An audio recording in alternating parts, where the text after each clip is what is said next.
Good morning and Shabbat Shalom to the 12 tribes of Israel scattered abroad and believers in Yeshua Messiah. Welcome to Hidden Manna. I am Pastor Dave Sain, Senior Shepherd here at Living Manna Church. Thank you so much for hanging out with me this morning, with me and Brother Max this morning. We appreciate you being part of our ministry. We're here to discuss, we're here to talk, we're here to share Yah's word, to get into some conversation.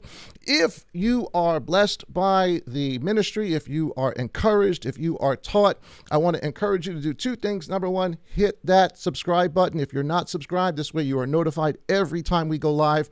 But, and even more importantly, if you are encouraged by these words, please hit the like button, because every time you hit the like button, it doesn't matter if you hit it every time you watch us, hit the like button, because it will allow the algorithm that YouTube uses and Facebook to send this out to more people that are interested in the same topics.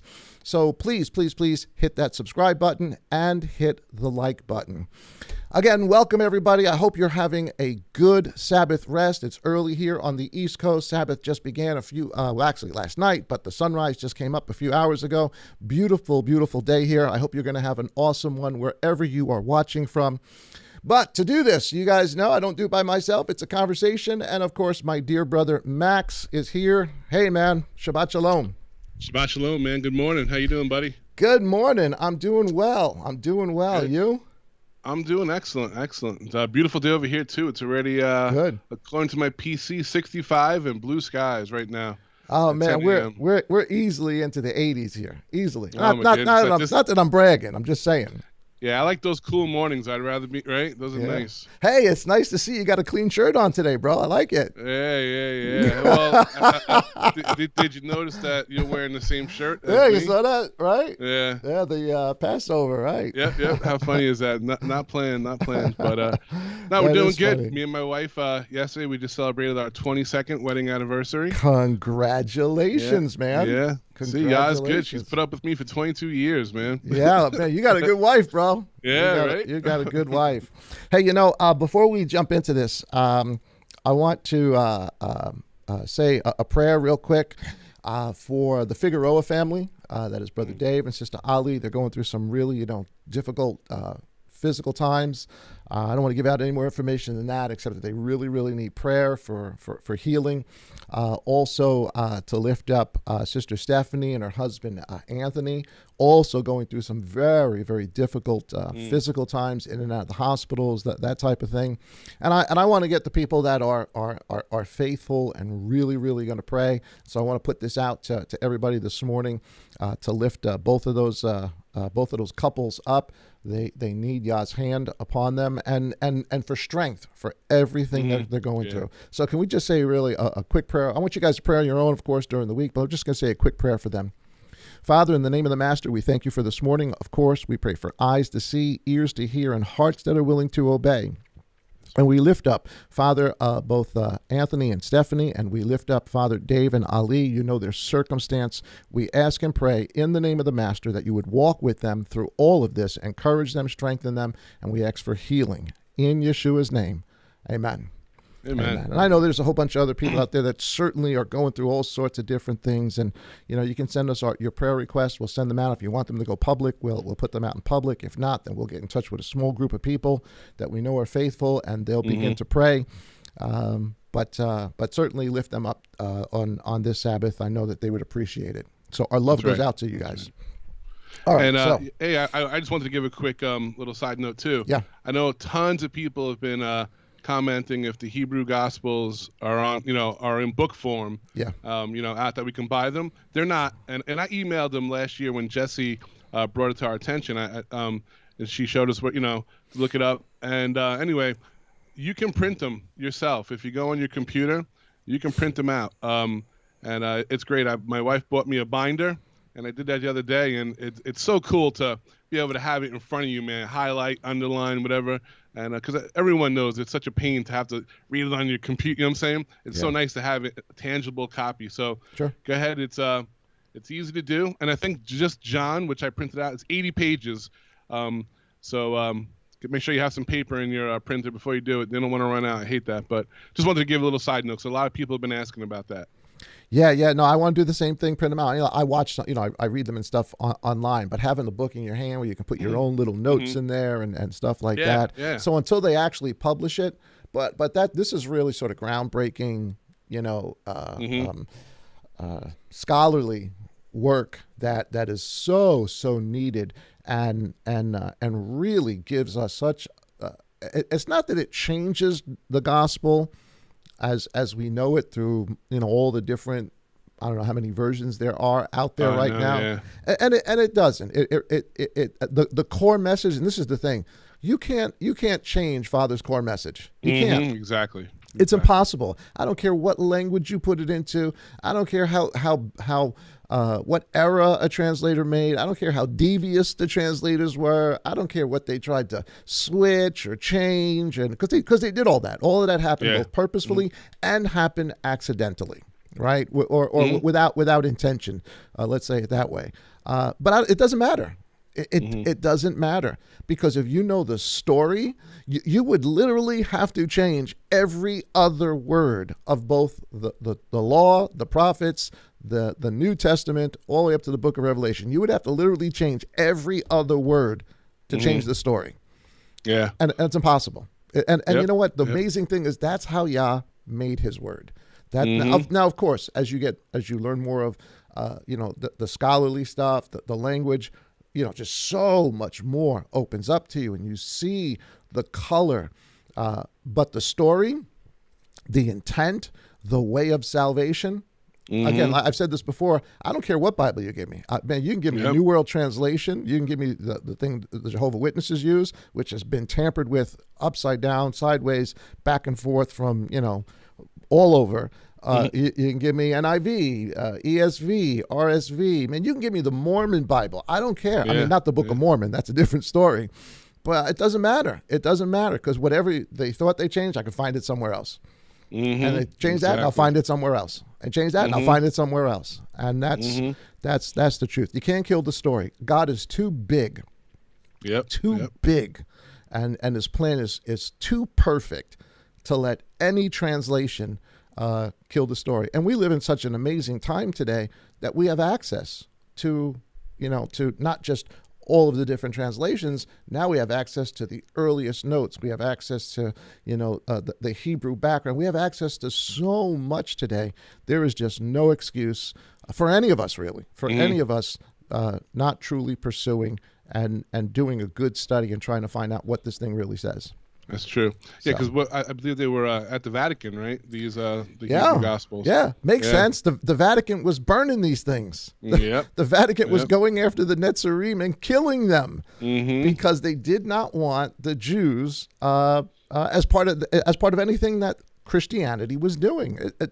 This is history. This is irrefutable. This is what they did. They had a war against the Hebrew scriptures. Being brought, in fact, it's any scriptures, for a long time, any Bible, doesn't matter what translation you had, they kill you. Tyndale, they kill you. They burn you at the stake for having a Bible. But how much more if you were Jewish, a Netzarim, or you were former Gentile, worshiping with them and translating, into Hebrew, into the original concepts. Man, they hated that. They hated that. And so... so it makes sense that, they didn't even want their names. That's why we see Jacob getting changed. James. Sure. Let's make him as Greek sounding as possible. Yeah. So it makes sense that, man, in the Vatican and their libraries, of course, there's Hebrew scripture in there and all sorts of stuff that they took and stole. Along with billions and billions of gold and paintings and all the other stuff that just got taken or raped from the lands in which they conquered, because that's what it was. It was conquering. Isn't it amazing? Yeshua goes around and doesn't force people to do anything. He speaks, he talks. Of course, he's doing miracles, and he is Elohim in the flesh. People wanted to hear him. Obviously, there are people that were ticked off. They wanted to kill him too, but that's almost a natural reaction. And then when the apostles go out, they don't force anybody to believe. They don't pressure anybody. People want to. But then once Rome comes around, now it's like, you believe or we kill you. You believe at the point of a sword. And it's still around today. Yeah, I was watching it Mark may not Dice, it may not be the Rome it was, but it's still here. I was watching a video. I don't know if it was Dice or somebody else. They were showing, they go to these Antifa rallies or whatever it is, and if you have a different narrative, they want to kill you. Oh yeah. They're not just like, hey, get out of here. They're like hitting people with clubs, and and you get these people that stand up in the crowd that try to defend. Hey, let's talk this, And but yeah, you see the same thing. You don't believe, you're dead. Yeah, one day I'll have to do sort of a historical thing on what sort of has and there's other authors that have done really, really good jobs on this, showing I agree. Showing the history. But I think that would be a really neat study, because when you see how this thing comes about and how anti-Jewish, how they despised, utterly hated anything Jewish. It changes the whole story, which kind of leads us into what we're going to talk about for today. Yeah, because we're going to talk about see now this what's going on in our world, all around the world, in countries everywhere, not because of a denomination, not because of a fellowship, not because of one particular individual, but really almost spontaneously, as it has been going on throughout history. We today would call it Hebrew roots. People are beginning to understand the bigger picture. They're beginning to return to their Hebrew roots, to see a different story that is portrayed in the scripture. And it's been going on, throughout history. Jerome, by the 400s. Now we're talking 350 some odd years after Messiah, after the apostles. Jerome, who hated the Jews, hated the Netzarim. He despised them to no end. He would be today called a major racist, an anti-Semitic man, the father of the church, one of the fathers of the church. But even in his writings, he writes, he tells, listen, there are these people, both Gentiles, he calls them, and Jews who believe in Messiah, but they're not Jews because they're not really following Judaism, but they're not Christians because, well, they're not really following what we want them to do. They keep the Sabbath. They keep Passover. They're circumcising their children when they're born. They believe in Yeshua, but they're also trying to live out the commandments as best they can. Boy, these people are weirdos, right? And that's his take on it. So this has been going on since day one. This is how the apostles lived. This is what, and everybody says, well, it's not what they did to the Gentiles. We'll talk about that a little bit, but it's not new. It's not new. It's been here. But what's happening today is people are starting to notice it. The church world is starting to notice it because they're noticing, people that we're and I think my personal opinion is that many of the people who now today have begun to, and I don't even want to call it Hebrew roots because really all it is following what Yeshua said, is doing what the apostles said to do. So we're the people of the way, or we're the branches, right? We're the Netzarim. So the people of the way. But today the label is Hebrew roots. The idea is, oh well, the Hebrew roots started 60 years ago or whatever. No, it didn't. I know. No, it didn't. It started with Yeshua. Actually, it started with Moses, but it started with Yeshua. And so they're taking notice of it. They're noticing, and I believe that many of the people whose eyes are opening today, we would say they're coming to truth. I think I used a term in Hebrews chapter 10, I think it was, in one of the morning mannas, where it says, when you were illuminated, right? When your eyes were opened up to the light.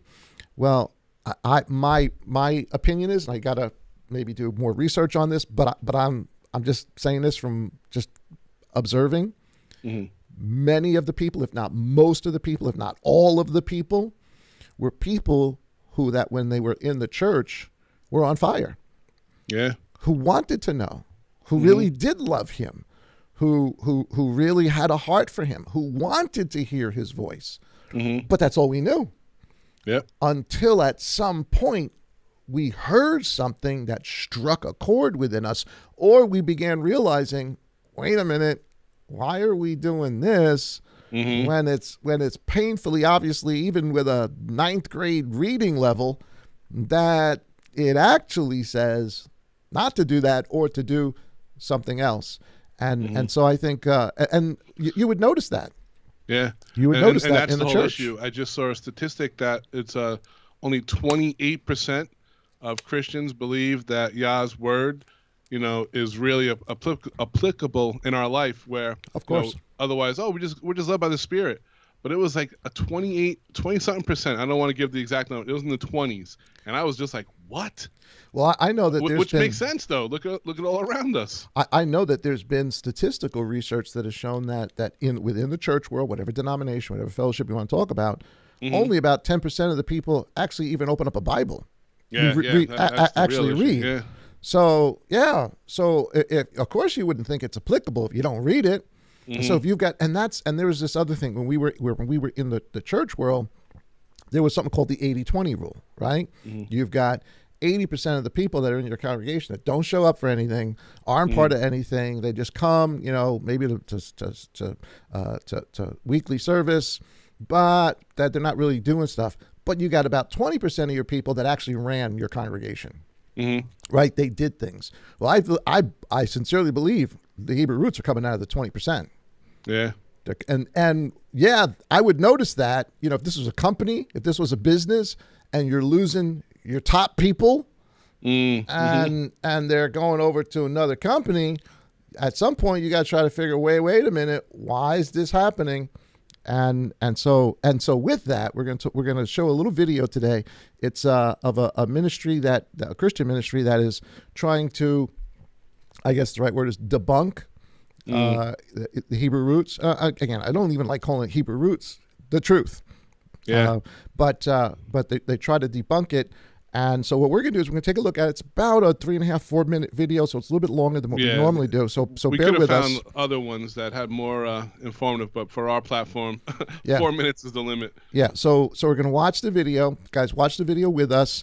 We're gonna go all the way through it, and then we're going to come back and we'll do some commentary on it. We'll look at verse by verse. And actually, you know what? Let me set this up a second, because I honestly think he does a good job defending Hebrew roots. He really does. He pulls up some awesome scriptures. That's except you'll notice that they're out of context, or and it almost reminds me of like a salesman. Ever had like a salesman try to sell you something, and they'll make a statement and assume that you assume that it is correct, and then just skirt over it and go on to the next thing.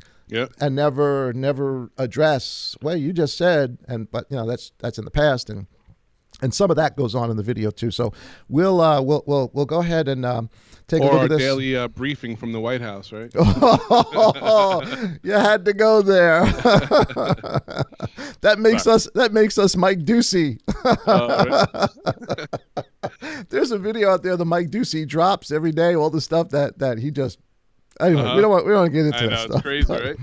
But so we're going to look at it. You guys take a look now. Originally, when you sent me the video, or when you talked about this, because Brother Max is the one that sent me this video, in his text to me, he sounded a little ticked off. Just a little. Your text sounded a little like you were a little bit pissed after listening to this video, which I can understand, because you know what, you have someone. Attacking, even though this guy really isn't in attack mode. He does. Yeah, I've seen a lot worse. Yeah, I've seen a lot worse. He which is why I want to use this one, because it's not really attack mode. But yeah, I get the idea. Someone's coming against the truth. Yeah, you wanna stand up to that. And my first instinct when I saw it was the same as you. That let's lay the scriptures out. And let's just he said this what this says, and we can do that. I mean, we're gonna take a look at that. But after I sat and I thought on it, a little bit, I actually started to feel pity. My heart really started to break, because what we're watching is a defense of what is not the truth.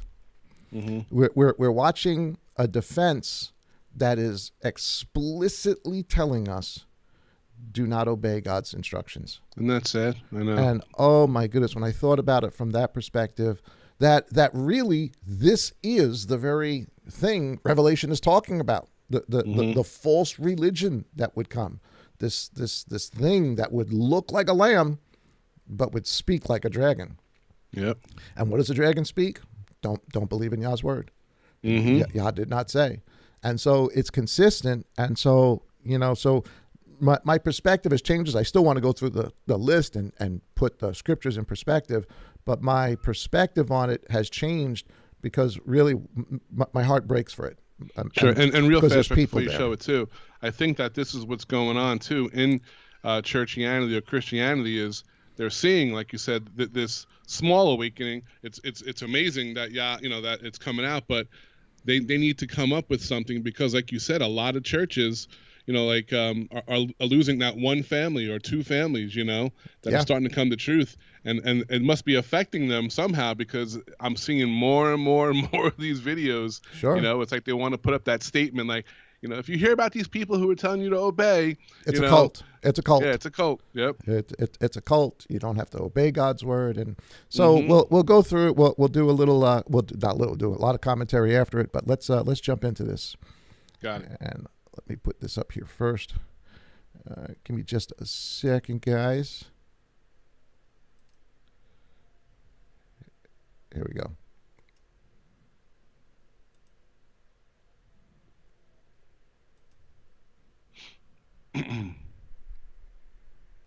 Sean here, and I hope you're doing well. The Hebrew Roots movement is what we'll look at today, so let's jump right in. The Hebrew Roots movement started in the 1900s and really started to make ground in the 1990s when Dean and Susan Wheelock received their federal trademark for the term Hebrew Roots. Others refer to this movement as an awakening. Menachem Kaiser is a journalist who published an in-depth article on Hebrew Roots for Tablet magazine, and he reports this movement as having roughly 200 to 300,000 members worldwide, and most have joined in the past 15 years. But that was written in 2014, so obviously the numbers would be a bit different now. The basis for this movement is that the church has strayed from the true teachings and Hebrew concepts of the Bible and has been corrupted with paganism and beliefs of Greek and Roman philosophy. They also believe that the Greek text has been corrupted and is therefore unreliable. There are many Hebrew Roots groups that do have variations in their teachings, but all stick to the common focus on recovering the original Jewishness of Christianity. They believe that Jesus and his Jewish disciples lived in obedience to the Torah and that we should as well. That includes keeping the Sabbath on Saturday, celebrating Jewish feasts and festivals, keeping the dietary laws, and avoiding the paganism of Christianity in regards to the celebration of Christmas and Easter. And many Christians agree with them in regards to celebrations, yet are not part of this movement. This is the main reason that followers of this movement don't call themselves Christians, yet don't call themselves Jews, because that would mean a renouncement of faith in Jesus. But the most serious issue here comes from the misunderstanding of certain biblical covenants, and they believe that the law was intended to be observed by all people throughout history. Some of this rationale comes from statements from Jesus, like in Matthew 5:17 that says, "Do not think that I came to abolish the law or the prophets. I did not come to abolish, but to fulfill." And then they pair it up with John 14:15, "If you love me, you will keep my commandments." But we know that in 1 John 5, it says that God's commandments are not burdensome. Jesus tells us in John 15 that if we keep his commandments, we will abide in his love.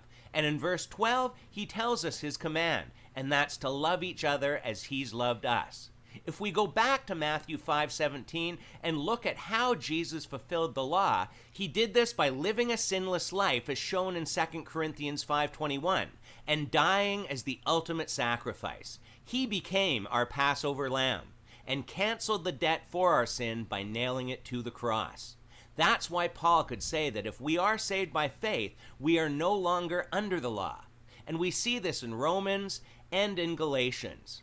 So by implying that keeping the Old Covenant law is walking in a so-called higher path and is the only way to really please God and receive his blessings, is treading on thin ice. Nowhere in the Bible do we find Gentile believers being instructed to follow Levitical laws or Jewish customs. Another good verse is Romans 7:6. But now, by dying to what once bound us, we have been released from the law so that we serve in the new way of the Spirit and not in the old way of the written code. And we'll finish off with Paul speaking to the Galatians in chapter 3. He says, "You foolish Galatians, who has bewitched you? Before your very eyes, Jesus Christ was clearly portrayed as crucified." I would like to learn just one thing from you. Did you receive the Spirit by observing the law or by believing what you heard? Are you so foolish? After beginning with the Spirit, are you now trying to attain your goal by human effort? I don't think Paul is suggesting that they lost their salvation or anything. He's just emphasizing how ridiculous it is to think that following the law will add anything to their salvation. There is a lot more online you can find out, but hopefully this has given a basic understanding of some of the problems in this movement. So as always, feel free to leave your thoughts and comments below, and until next time, take care and God bless. Okay, so he actually does a good job presenting the video. I mean, it's a well made video, little short thing. It's not very long, so you could listen to it. But there's and actually I think he does a good job right in the beginning making the case for Hebrew roots. And of course, we're going to point out, some of the areas. And I do want to say, I think Sister Paula, I guess I said Mike Ducey. It's Peter Ducey. How can we forget Peter Ducey? Peter Ducey. Yes, right. We were combining Dice, right? Mark Dice. Mark Dice or Mike Ducey. Yeah, Ducey. All right. So anyway, thank you, sister. I appreciate that. So here we go. First, let's just right off the bat, right? Yeah. That opening picture is, if you see, it's got the Hebrew roots, problems with the Hebrew roots, and you've got the menorah. That's sort of the picture of a menorah that's there. And I didn't even count. Was it a 7-branch menorah? Was it a Hanukkah? I think it was just a menorah. I have to go back and take a look. And then right next to it was the star. Yeah. Yep. Right. So it's already off from what the actual content or the understanding is. We're not under the Star of David, right? And there's, you can do all study as to what the star is and its origins and this and that and all, but that's not us. The Star of David is not the symbol of the Hebrew roots. That's right. The menorah is. And the menorah is the symbol of, and we're gonna, it's just so neat that we're talking about this because, and we didn't plan this way, but this is kind of the series that we're starting tomorrow. We started last week with the introduction, is trying to understand the Torah in the spirit. What does it actually mean? Because that's what I don't think throughout church history they've understood, and certainly not now, and certainly not with this gentleman. You have not many people.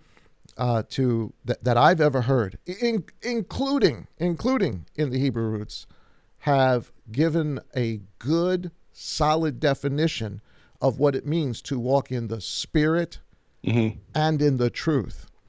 I've heard some ones that I think come close, but I really haven't heard a solid definition of what that means. And let me just give it real quick so that everybody understands where we're coming from. When Yeshua says the Father is not looking for worship in Jerusalem anymore, that's done, right? So he's telling us the whole temple's done. Levitical priesthood's done. All that, and we know that. This is Hebrews, this is Galatians, this is others. But he's telling us Father does want us to worship in spirit and in truth. Now, the truth, obviously, is the truth of Yah's word, but it's the spirit that's the issue here. So we say when you have Yah's spirit, what modern Christendom will say, like this gentleman said, is, well, you just have to love. You just have to be led by love, right? I think he actually said that. And you and I have heard John this. 15:12, right? How many times have you and I heard this, where people say, well, all we have to do now in Messiah is to love one another. Man, if that is the standard, let's just take a look at the history of Christianity from its inception, even up till today. there's not a whole heck of a lot of love in any of it. No. Some of the most some of the most difficult times that I can even remember in my life came from Christians. Came from other people who said they were walking in love until it doesn't suit us. So if that's the standard, we're in trouble. Yeah, and I want to add something, because people have a different definition of what loving your neighbor is, and that's why the Torah gives us full instructions on how to do that. Right. On how do we love our neighbor? Because what you might think, hey, I said hello to him today. I love, there's just these different definitions. So when we take that, that's very dangerous, because Yah, just like how do we love Yah? He tells us exactly how he wants to be loved and worshiped through the Torah. So that's just a principle that they don't even realize that that's a Torah principle. But that is a Torah principle. And again, one of the issues they don't realize is everything Yeshua said is Torah. Everything Saul says is Torah. Everything Peter says is Torah. There is a differentiation, though, when he's talking about not being under the Torah. But I get ahead of myself. Let me finish the definition. So to walk in spirit and truth is to understand the truth, his word, his instruction, by having his mind, by learning how to think like he thinks, because that's what the Spirit is, the mind of Messiah. 1 Corinthians 2, eye has not seen, ear has not heard, neither has entered into the heart of man those things which Yah has prepared for him. But now, through the Spirit, we now know. We now have the mind of Messiah.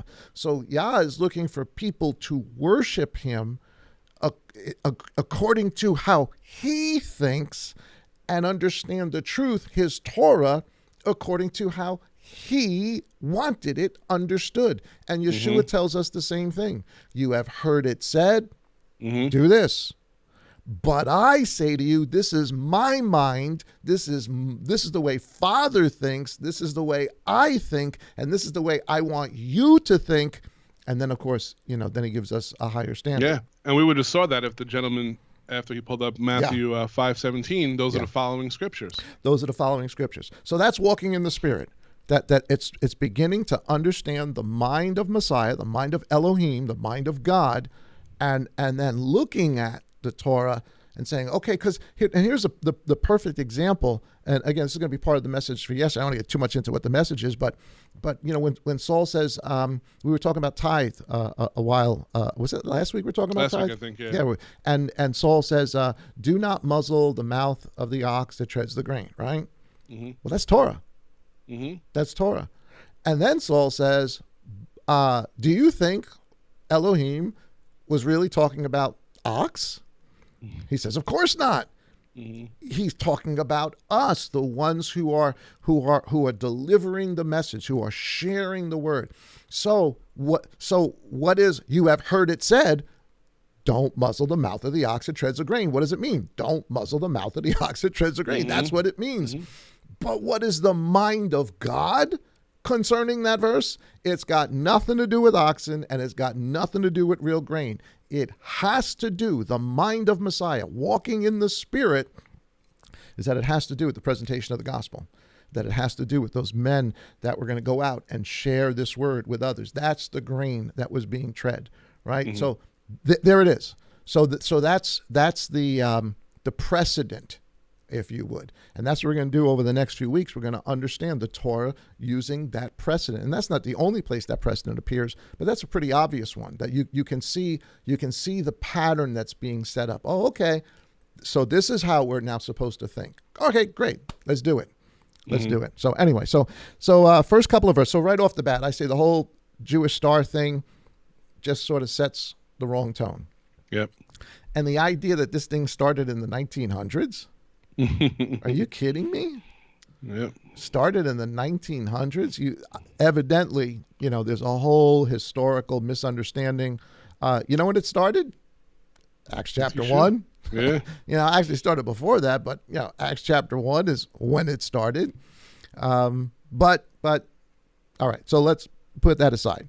One of the first ones, of course, he gives us is John 14:15, and you guys know it, but we'll put it up here just to keep it going. Oh my goodness! And time the funny is just thing is, flying by. real fast, he addresses that the text has been flawed. How he tries to say, and I think everyone who even remembers when we went over the covenant supper or the Last Supper, we saw just was it intentional? No one can prove it, no one can disprove it, but we saw all the inconsistency, right? And if you know the Torah, when you prepare the lamb, when is this, so we saw all those things that were out of, that were wrong. So yeah, there are some hiccups and some, big ones too. Yeah, big ones. I mean, I can see some of the stuff where it was intentionally, and I mean intentionally twisted. I don't know what it is. I for some reason I just cannot get. Let me see if I just got to do it over again. I'm having trouble with. And the funny thing is just the name of our Messiah. There was never a J. There was not, right. So his name's Yeshua. Yeah, but even that, listen, language changes. It does, and we've got to be honest about that. Language changes, and I'm not saying to call them one thing or another. I'm just saying, listen, language changes, and the way we speak today is not the way. Listen, if you spoke English, 200 years ago, we'd have no idea what you're talking about now. You would sound totally different, and so language does change. All right, I'm having a little issue here. Let me trying to get the scripture version back up. My computer is kind of wonky. I don't know why it's doing this, but let me just reset this, and hopefully, okay, here we go. So here's what did we say? John 14. 15, John 15, 14:15. No, 14:15. Because that's the first verse that the guy, that the guy came up with. I don't remember his name. I didn't listen for his name. So, and of course, you guys know this, right? It's on my wall behind me. Yeah. So here we go. Let me pop this up for everybody to see. So here's John 14 and verse 15. If you love me, you shall guard my commandments. Right. And so that's the guy, rightfully so, pulled this up.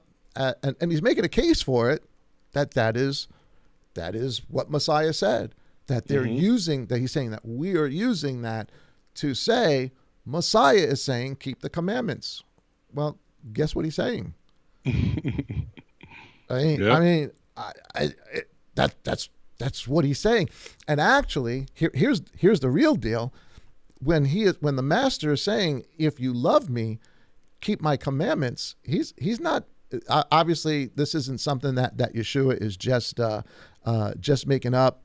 He's just pulling out, because he told us, I'm not telling you anything that Father hasn't already said. This, I'm telling you what Father has said.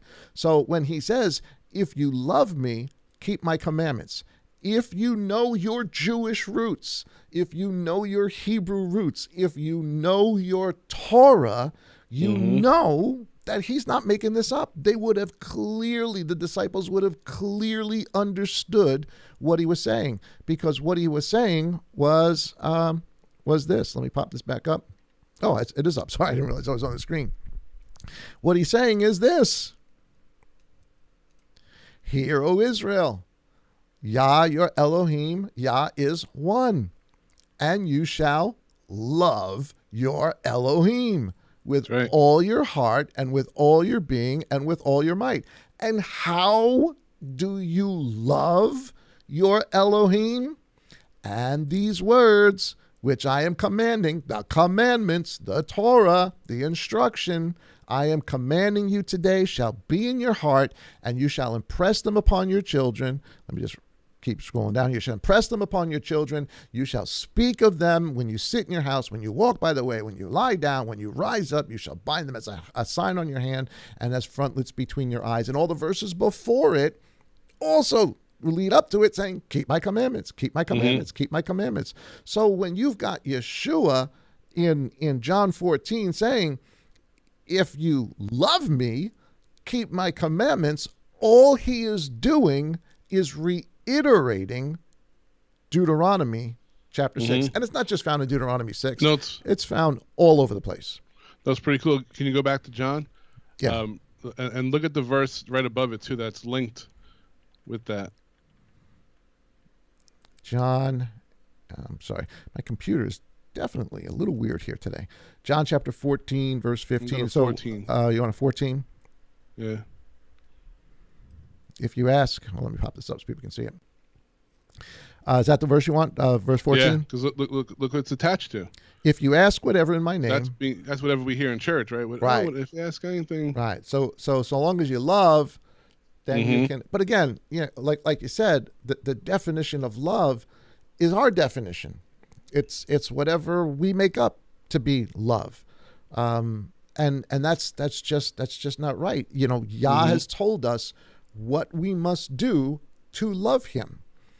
Versus, and he also tells us this: don't want everybody just doing whatever they think is right in their own hearts. I'm thinking, I know it's Deuteronomy. I'm thinking like chapter 28 or so, where Yah says that through Moses. We're not going to keep doing this. Everybody just doing what they think in their own heart. Because you know what it is when you do things that you think are in your own heart?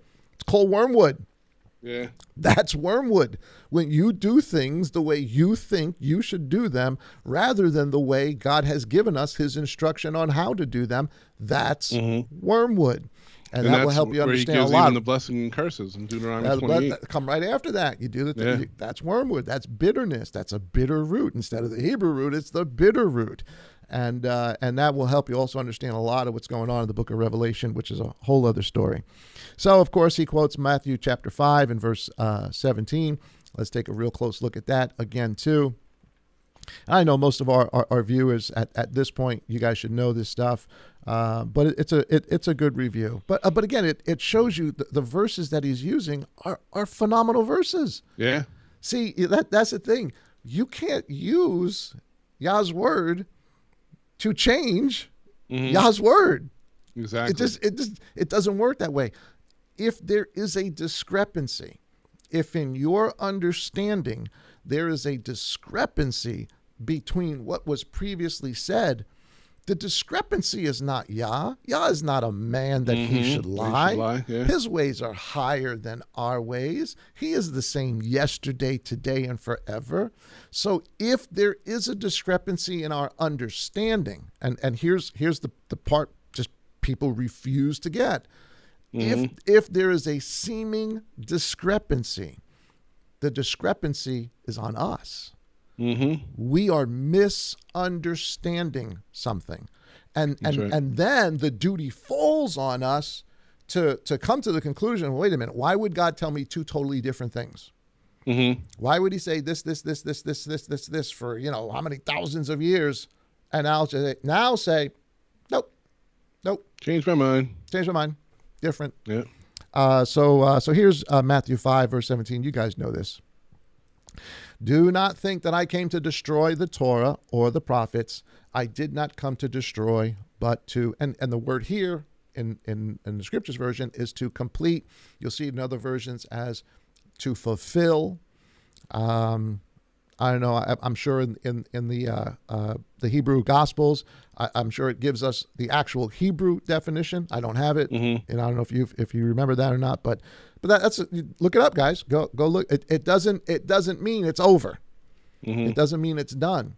And actually, what Messiah is really saying here is that the very theme, the very story of the Torah is now going to be told in him, because that's what the Torah was always talking about, Messiah. It was always talking about Messiah.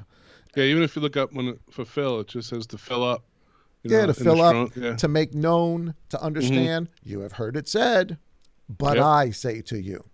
Yeah, and of course, I mean, even the next verse, because if it is complete, then why till heaven and earth? And that's the thing. As a matter of fact, it's not just the next verse; it's the next couple of verses. But you'll notice that when you hear a defense against or an attack against understanding things the way we understanding things the way I believe the Bible is telling us, that it's always a single verse that is taken. And again, he just goes over it and just doesn't bother to go through the rest of them. But the rest of it says, for truly I say to you, until heaven and earth pass away, not one yod or one tittle shall by no means pass from the Torah till all be done.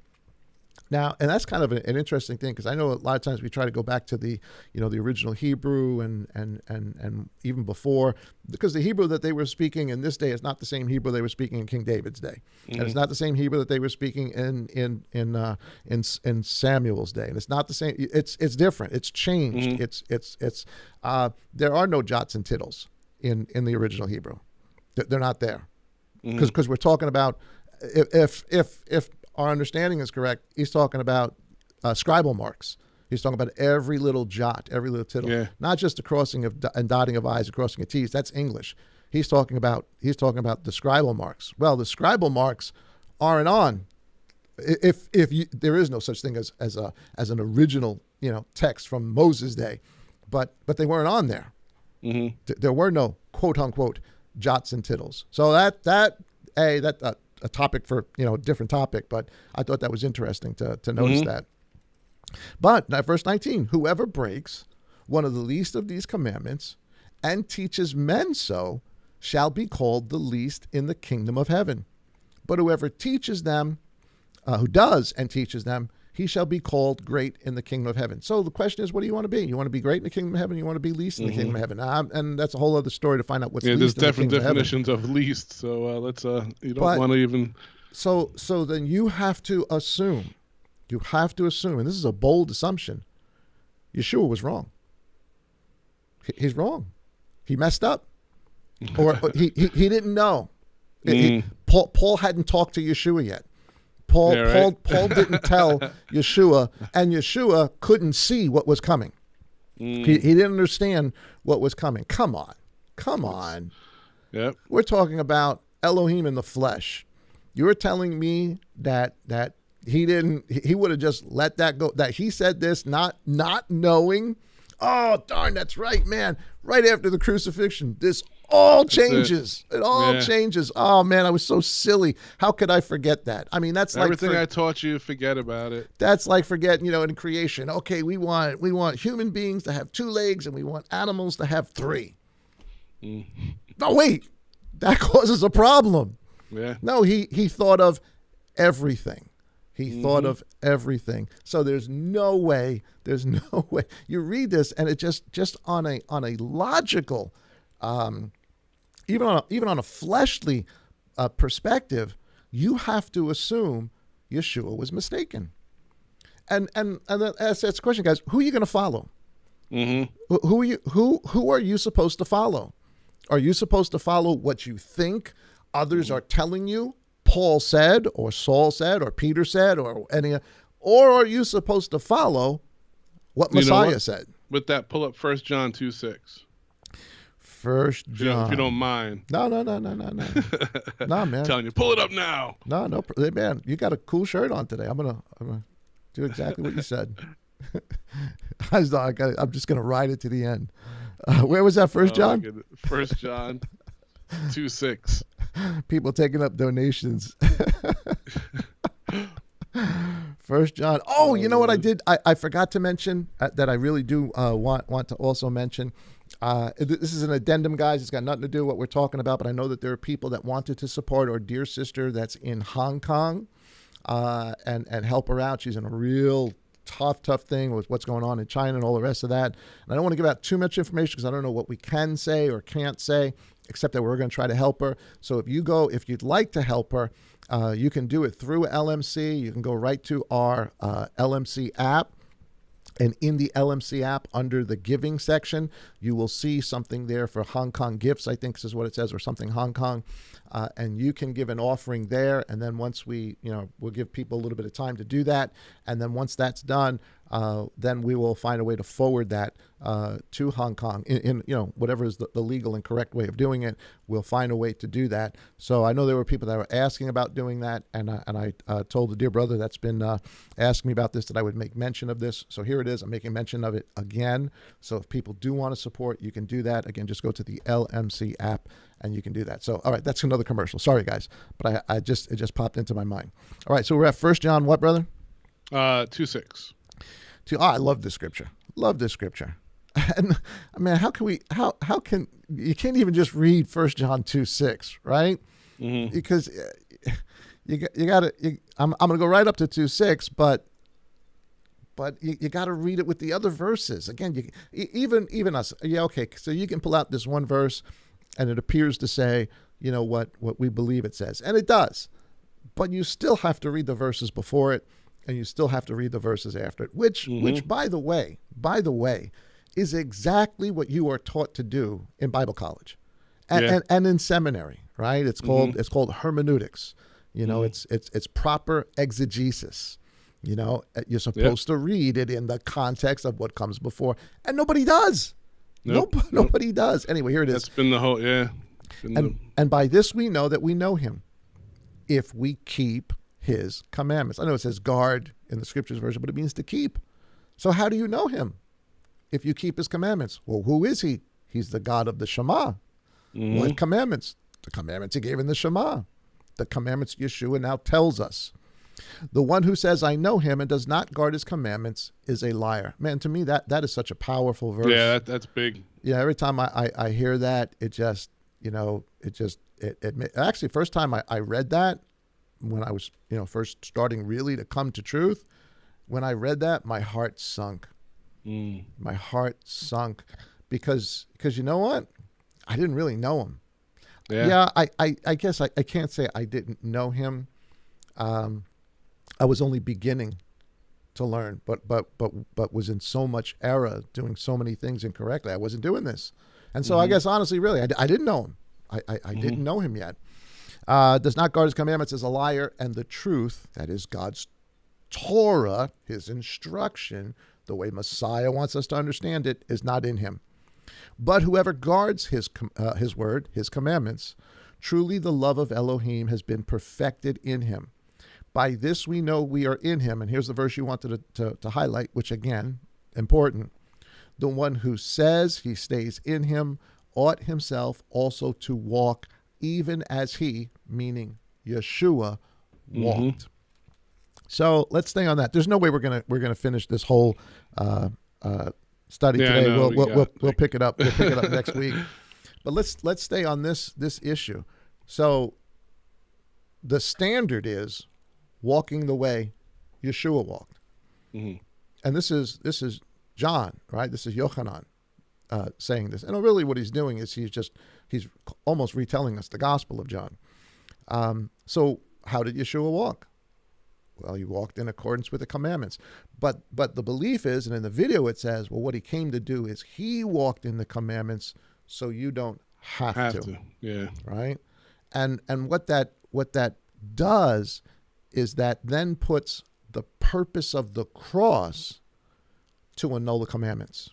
Because that's exactly what he says in the video, that he came that we don't have to do these things anymore.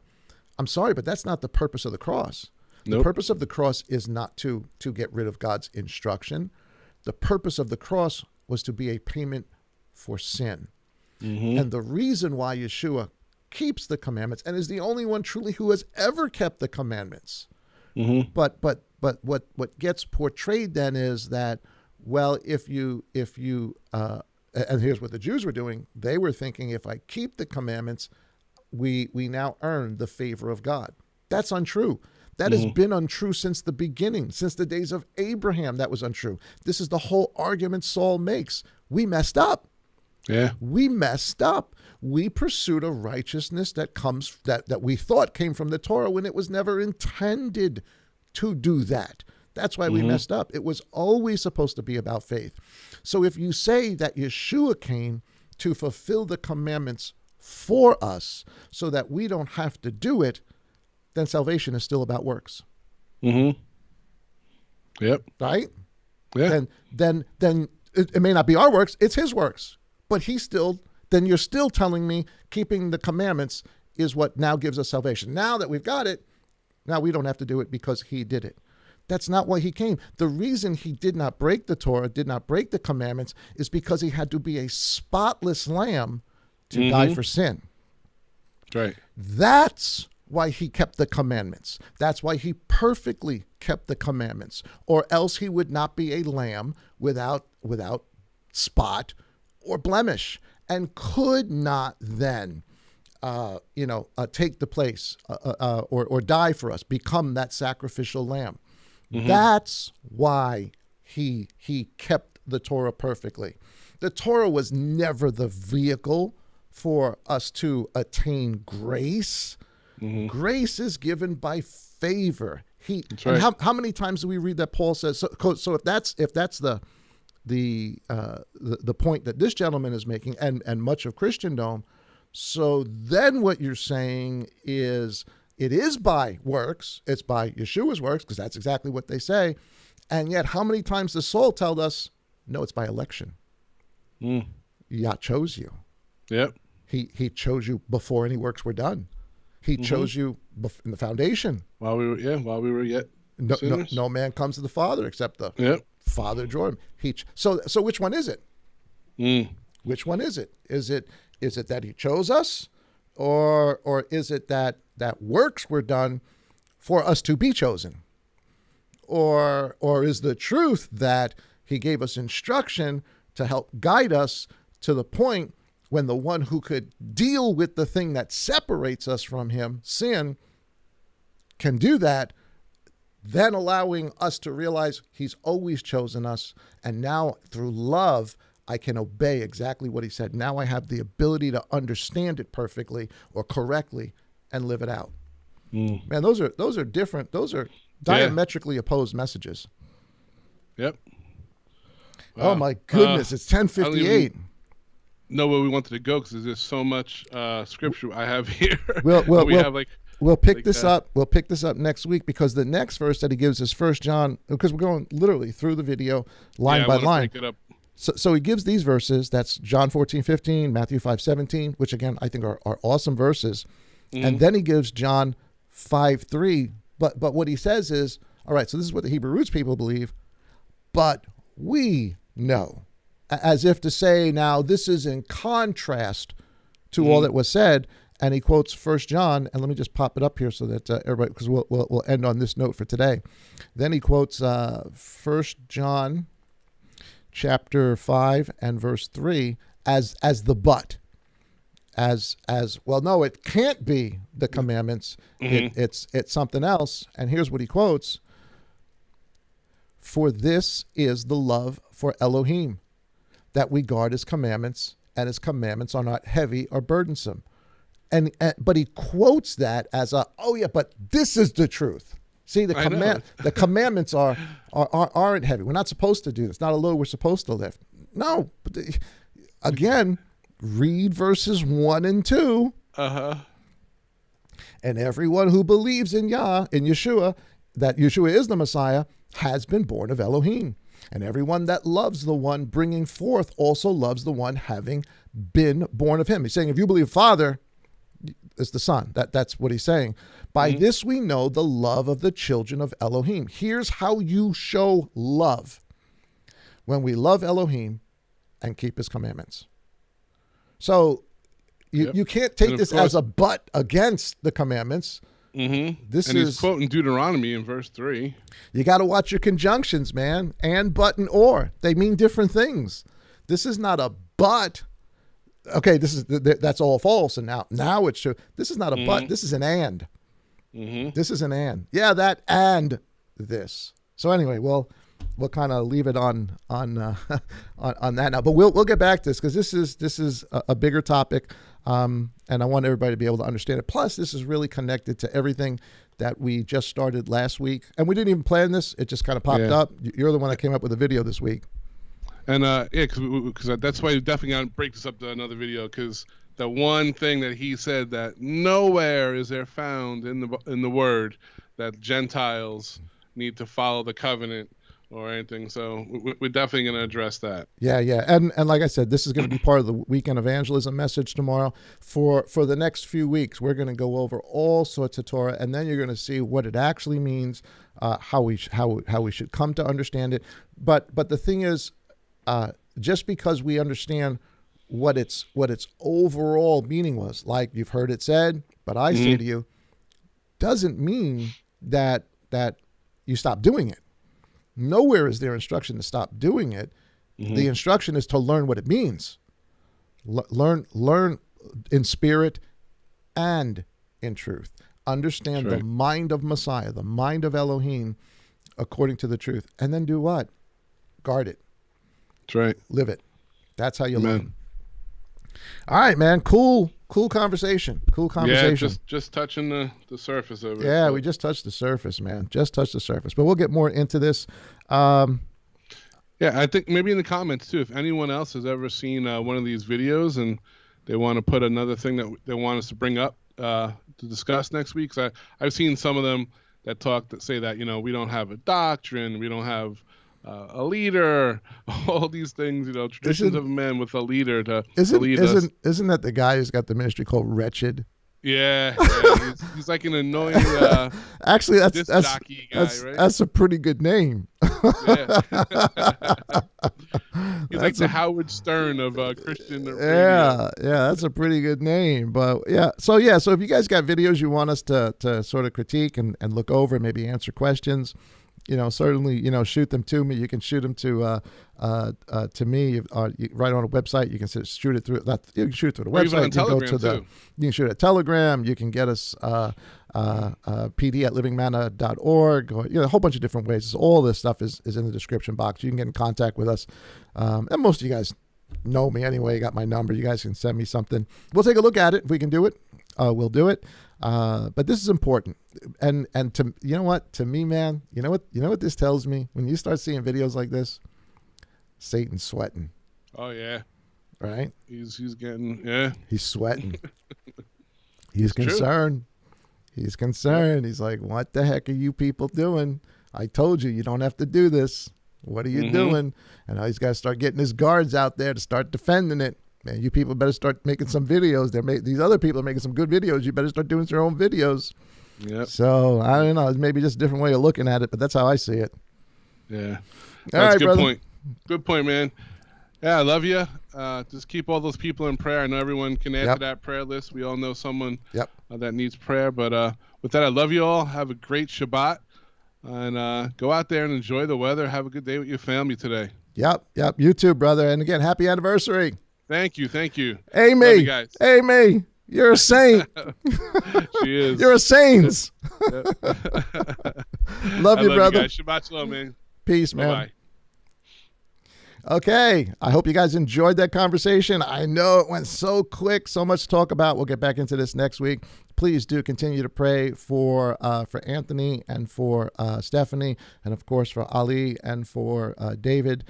Just Yah's guidance on them, instruction, His presence, healing presence, and for all of you guys, whatever you're going through, please, be faithful. Ask Him. Let your petitions be made known before Him. Guys, have a wonderful rest of the day. Enjoy your time with family and friends. Whatever holy convocation you are having today, enjoy it. Have a good time. Join us tomorrow morning for our weekend evangelism message. We're going to continue talking about walking in spirit and in truth. Guys, have a great day today. God bless, and as always, Shabbat Shalom.